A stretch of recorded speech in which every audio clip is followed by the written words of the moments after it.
Ini 3 September 2024 saya balik untuk pembahasan HexaUSD atau Gold.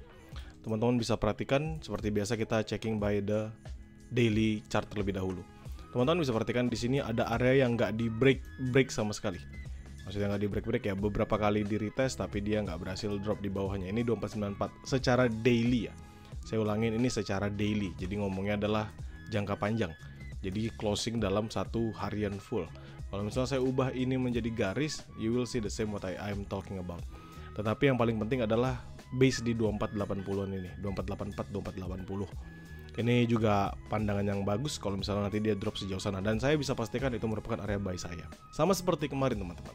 Sama seperti kemarin. Oke, sekarang kita ngomongin kalau kita lihat previous daily high, previous daily low-nya. Di sini teman-teman bisa ambil PDH-nya adalah di 2507. Saya taruh ke bawah di sini, PDL-nya adalah di 2490. Sedangkan PDL tersebut, apa yang terjadi di hari ini? Hari ini yang terjadi adalah dia breakout, dia drop, ngambil liquidity di bawahnya sedikit. Kalau teman-teman kurang bisa ngelihat, ini saya tutung. Nah, biar bisa kelihatan. Ya, ini adalah atas dan bawahnya PDH dan PDL yang terjadi kemarin. Dia ngambil liquidity di luar, lalu dia membentuk kembali pembentukan yang sama, bergerak di dalam zone-nya sendiri. Nah, apa yang akan terjadi? Menurut saya dia akan bergerak masih di dalam zone tersebut, tetapi there's a big potential kalau bisa kita ngeliat adanya penurunan. Kita kenapa bisa bilang ada penurunan? RSI teman-teman lihat masih di 55, walaupun itu tandanya good for bullish, tapi MACD-nya sudah mulai ada dead cross ya. Jadi ada potensial dia bisa ngambil drop lebih dalam sampai ke 2480. Dan ini nanti kalau kita ngeliat dalam time frame yang lebih kecil, kita juga bakal ngeliat hal yang sama. So, saya balik ke Wanda, saya ngomongin di H4. Di H4 ini teman-teman lihat ada strong seller position ya. Sell positionnya kuat banget, dia drop dari RSI, dia drop dari MACD, dia juga mengalami drop yang signifikan. Kalau misalnya teman-teman perhatikan di sini ya, ini adalah drop yang lumayan signifikan. Yang seharusnya tadi pagi sih kalau misalnya kita trade, saya akan suruh teman-teman buy di 2492, 2490. Kenapa ya? Karena ini kan yang kita tunggu kemarin ya. Now kita bisa ngelihat 2498 sebagai titik equilibrium sudah di breakout, dan ini penurunannya bagus teman-teman, drop, ketahan lama di 2498 yang akhirnya dia berhasil breakout. Menurut saya dia bisa lanjut bullish kembali only if dia break 2498. Nggak break 2498 sampai 2500 ya, itu dia akan balik ke 2506, 2510. Jadi ini dalam H4-nya kita bisa perhatikan, dan kalau misalnya teman-teman lihat still within a base ya. Tapi base-nya. Sebelum kita lanjut videonya, saya mau ngenalin kalian dengan aplikasi trading yang serba bisa. Perkenalkan, Quick Pro dari Forex IMF. Aplikasi ini dirancang khusus untuk semua trader ya. Jadi, dari pemula sampai dengan profesional yang ingin banget memahami market dengan mudah dan cepat. Dengan Quick Pro, kalian bisa memulai trade kalian hanya membutuhkan waktu kurang dari 5 menit aja dalam tahap registrasinya. Kalian bisa mulai trading dengan minimal deposit Rp100.000 dan melakukan withdraw mulai dari Rp10.000 saja. Transaksi menjadi lebih mudah dengan berbagai macam fitur, semisal fitur Smart Pending Order, di mana kalian cukup menggeser layar Anda saja. Kalian juga bisa pantau peluang market secara otomatis dengan Market Detector, dan tutup beberapa posisi dalam sekali klik menggunakan Group Action. Kalian pun juga bisa mendapat alert dan juga notifikasi real time agar Anda tidak ketinggalan peluang. Nah, tidak sebatas aplikasi saja ya, jadi kalau dari saya sendiri, Quick Pro ini nggak sebatas sebagai aplikasi untuk trade, melainkan dia juga bisa banget menjadi salah satu sumber informasi utama saya dalam trade. Saya bisa melakukan pengecekan terhadap kondisi market dalam sekali lihat melalui watchlist. Saya bisa gunakan fitur Price Alert untuk bisa mendapatkan pengingat saat harga mencapai level yang saya inginkan.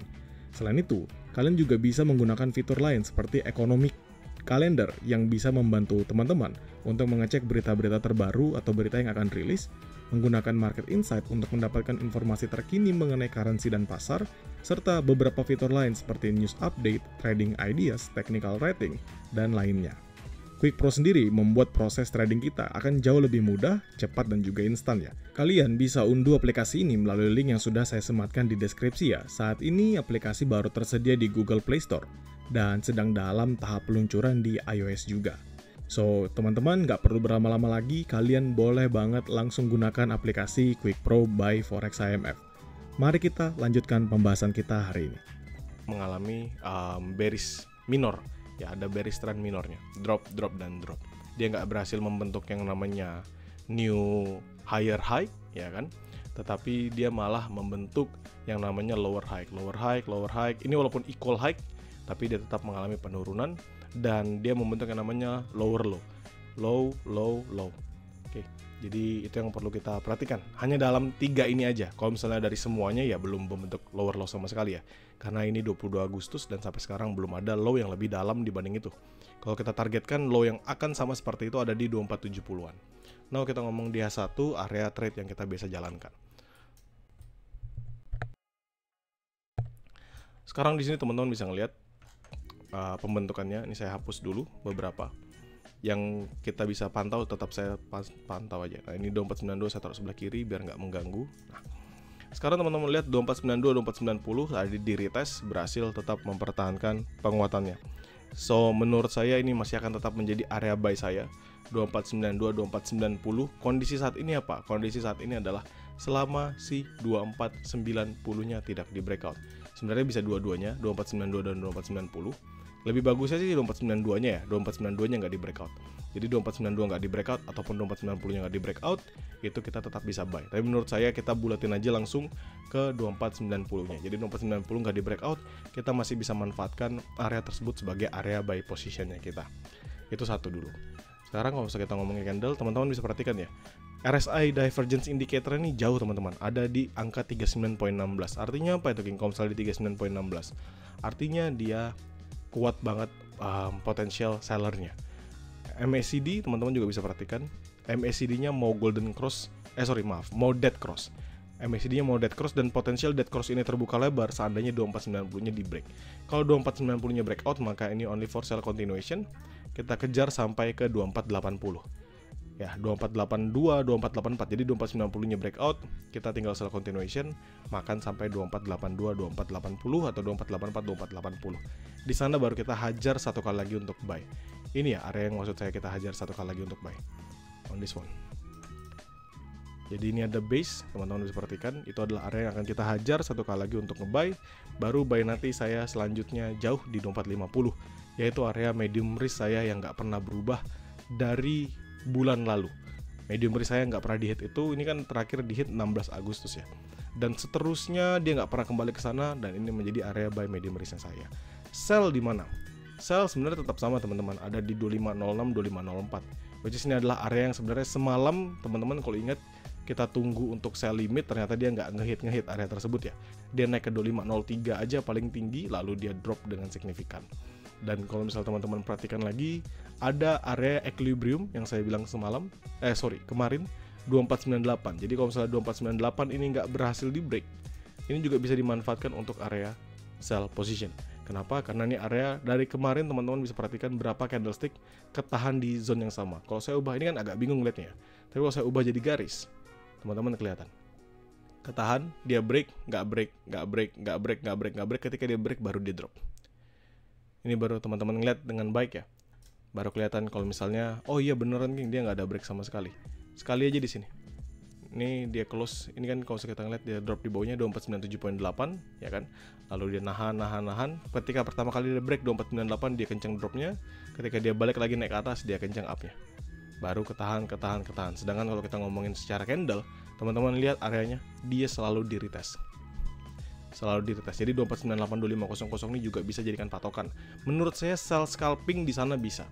Sell scalping only. Kenapa ya? Karena equilibrium ya. Sedangkan high risk kita 2506, 2504. Nanti di mana medium risknya sama teman-teman yang sebelumnya saya jadikan high risk, ini menjadi medium risk 2530, 2531, 2532, 2533. Jadi 2530-an ke atas. 2531, 2533 lah kalau misalnya saya bisa bulatkan medium risknya saya.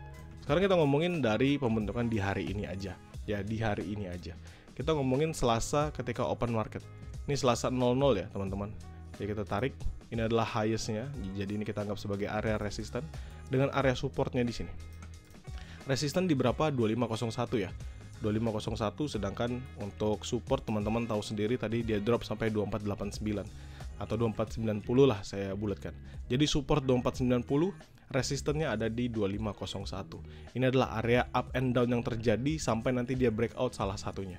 If dia break 2490 ya tadi sudah saya jelaskan what will happen. Kalau ini nggak perlu sampai dia breakout 2501. Menurut saya dia break 2498, 2499, 2500 itu udah cukup agar gold bisa kembali mengalami penguatan yang signifikan. 2501 sebagai penjelasan aja. Jadi kita hanya bisa patok dari supportnya, teman-teman bisa ngeliat. Now we talk about the market structure.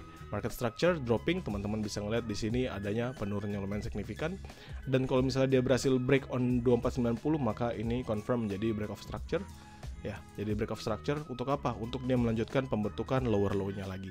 If lower low-nya terbentuk, ya teman-teman tahu, maka dia akan semakin strong drop ke bawah. Itulah kenapa sell continuation ataupun sell bisa kita lakukan seandainya 2490 memang purely di breakout oleh gold dalam time frame yang ada. Ya, jadi seperti yang saya sampaikan, saat ini kekuatan sellernya moncar teman-teman. Ini sellernya bagus banget, dia ngedorong lumayan signifikan. Mungkin akan ada beberapa penurunan yang lumayan ke depannya. Dan menurut saya butuh candlestick momentum, tapi bukan momentum kayak gini ya. Ini bukan candlestick momentum. Candlestick momentum itu satu candle seperti ini, lalu nextnya dia bantu lagi. Kalau misalnya dia naik kenceng, dikasih turun kenceng, ini sebatas candle volatility aja. Kita butuh satu candlestick momentum yang bisa ngedorong, sama seperti di sini, drop, nextnya maka akan dia signifikan lagi. Dan seandainya nanti di sini dia berhasil untuk breakout drop ke bawah, maka teman-teman sell continuation untuk nanti counter buy-nya di 2480-an. Sedangkan kalau misalnya dia berhasil bullish lagi ke atas, kita tinggal tunggu aja di area sell high risk. Begitu, semoga membantu teman-teman sesuaikan dengan metode yang teman-teman jalankan, jadikan mapping ini sebagai referensi semata.